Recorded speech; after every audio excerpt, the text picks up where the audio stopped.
Hello everyone, good evening. कैसे हो? Hope करता हूँ आप सब लोग अच्छे ही होंगे। सो फ्रेंड्स, आज की इस वीडियो में हम लोग बात करेंगे कि बीएड एंड डीएलएड करने के बाद कौन कौन से एग्जाम देने पड़ते हैं गवर्नमेंट जॉब के लिए। तो अगर आप भी डीएलएड या बीएड कर चुके हैं या करने जा रहे हैं इस वर्ष, तो वीडियो को पूरी ज़रूर देख लेना। सारा का सारा डाउट क्लियर हो जाएगा। आखिर गवर्नमेंट जॉब कौन से एग्जाम देने के बाद मिलती है, संपूर्ण जानकारी आपको मिल जाएगी। तो इस बार अगर आपको यूपी टेट या तो सी टेट एग्जाम क्वालिफाई करना है तो अभी के अभी इस चैनल को सब्सक्राइब कर लीजिए। इस बार बेहतरीन तैयारी करवाई जाएगी, बिल्कुल फ्री में। फ्री नोट्स दिया जाएगा, क्लासेस हर सब्जेक्ट की चलेंगी। तो सब्सक्राइब कर लें ताकि जो भी क्लास हो, कल से जो स्टार्ट हो रही क्लासेस, तो उसका नोटिफिकेशन आपको टाइम टाइम से मिलता रहे।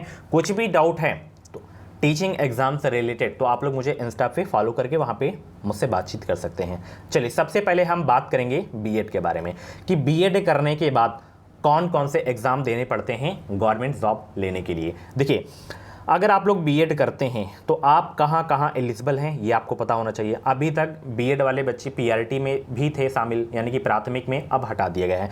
तो अब आप लोग जो हैं जूनियर की वैकेंसी देख सकते हैं, यानी कि 6 to 8 के टीचर बन सकते हैं। एंड टीजीटी 9th से 10th की वैकेंसी देख सकते हैं इसमें, यानी कि टीजीटी की वैकेंसी आती है and LT grade, GIC LT grade की वैकेंसी आती है। तो यहाँ पे अप्लाई कर सकते हैं। और भी मतलब जैसे विभाग होते हैं वहाँ पे, जैसे आर्मी पब्लिक स्कूल हो गया, केवीएस हो गया, नवोदय हो गया, तो इनमें भी जूनियर की वैकेंसी आती है। कुल मिलाकर जूनियर के एंड हाई स्कूल के आप लोग शिक्षक बन सकते हैं। अब जूनियर का जैसे अगर आपको टीचर बनना है तो कौन कौन से एग्जाम देना पड़ेगा भाई। अगर आप लोग किसी भी स्टेट से हैं तो हर स्टेट अपना एक जो है टेट करवाता है। आप उत्तर प्रदेश से हैं तो यूपी टेट होता है, हरियाणा से हैं तो हरियाणा टेट होता है, यानी कि हर स्टेट का एक टेट होता है। तो जिस भी स्टेट में आपको वैकेंसी देखना है तो वहाँ का आपका टेट क्लियर होना चाहिए। जैसे यूपी में यूपी टेट होता है, यूपी की वैकेंसी देखना है तो आपका यूपी टेट क्वालिफाई होना चाहिए जूनियर लेवल का। अगर जूनियर लेवल की वैकेंसी आपको देखना है तो जूनियर लेवल का क्वालिफाई होना चाहिए, ओके ना। और अगर आपका टेट नहीं है तो आपका या तो फिर सी टेट हो, मतलब दोनों में से एक क्वालिफाई होना चाहिए। देखिए, टेट जो होता है वो स्टेट के लिए होता है, जो स्टेट में वैकेंसी निकलती है। अगर आपका टेट क्वालिफाई है तो स्टेट में आप लोग अप्लाई कर सकते हैं। सीटेट में क्या होता है, सीटेट अगर आपका क्वालिफाई है तो आप लोग स्टेट में देख ही सकते हैं, मतलब भारत के किसी भी राज्य में कहीं से भी वैकेंसी निकलती है तो वहाँ पे आप लोग अप्लाई कर पाएंगे अगर आपका सीटेट है तो। यानी कि ऑल इंडिया एक तरीके से बोल सकते हैं, हर जगह ये वैलिड रहता है सीटेट, चाहे वो DSSB हो, चाहे नवोदय हो, चाहे केवीएस हो। जैसे अभी बिहार की आने वाली है, अदर स्टेट में अगर आप लोग जाना चाहते हैं तो आपका सीटेट होना चाहिए भाई। तो सीटेट भी आपको क्वालिफाई करना है, यूपी टेट भी क्वालिफाई करना है आपको, यानी कि जिस भी स्टेट से हैं तो वहाँ का टेट एंड सीटेट दोनों क्वालिफाई करना है आपको। समझ में आ गया? अब आपका टेट सीटेट क्वालिफाई हो गया, ये तो एक जो है एलिजिबिलिटी टेस्ट होता है। उसके बाद वैकेंसी आती है।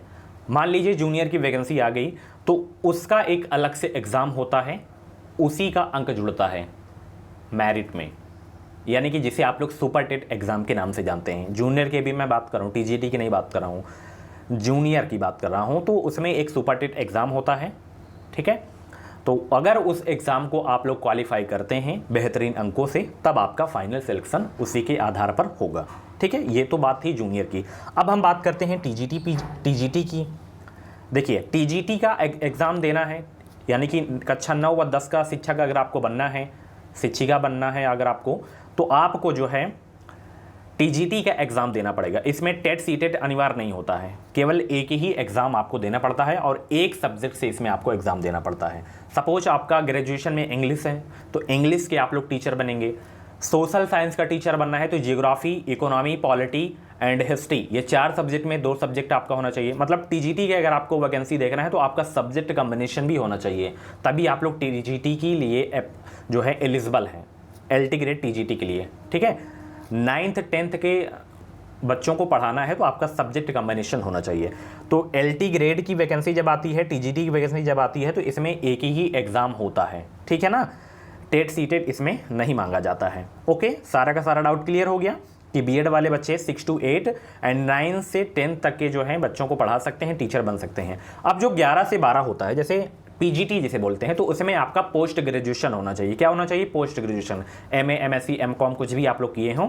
और अगर आपका बीएड है तो सोने पे सुहागा, यानी कि कुछ डिस्काउंट आपको मिल जाता है बीएड का, 1 से 2% डिस्काउंट मिल जाता है, यानी कि बीएड रहेगा तो बेटर रहेगा आपका। ओके, चलिए अब हम बात करते हैं डीएलएड करने के बाद आप लोग जो है कहाँ कहाँ पे जॉब कर सकते हैं, कौन कौन से एग्जाम आपको देने पड़ते हैं, जिसे आप लोग बीटीसी के नाम से जानते हैं। अब बीटीसी वाले बच्चे कहाँ कहाँ पे एलिजिबल हैं भाई? 1 to 5 एंड 6 to 8। अब अगर आपको प्राथमिक का जो है शिक्षक बनना है, यानी कि पीआरटी का, तो आपका जो है यूपी टेट क्वालिफाई होना चाहिए। स्टेट में अगर आपको देखना है तो यूपी टेट क्वालिफाई होना चाहिए, प्राइमरी लेवल वाला।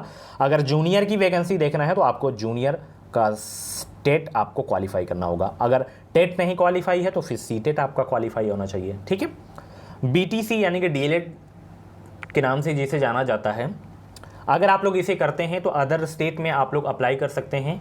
सी टेट अगर आपका है 90 अंक उसमें होना चाहिए, यानी कि अदर स्टेट में आप लोग जाएंगे तो जनरल मतलब जनरल में काउंट किए जाएंगे आप लोग, तो जनरल आपका क्वालिफाई होना चाहिए, 90 प्लस आपका होना चाहिए, तो 90 होना चाहिए, ठीक है।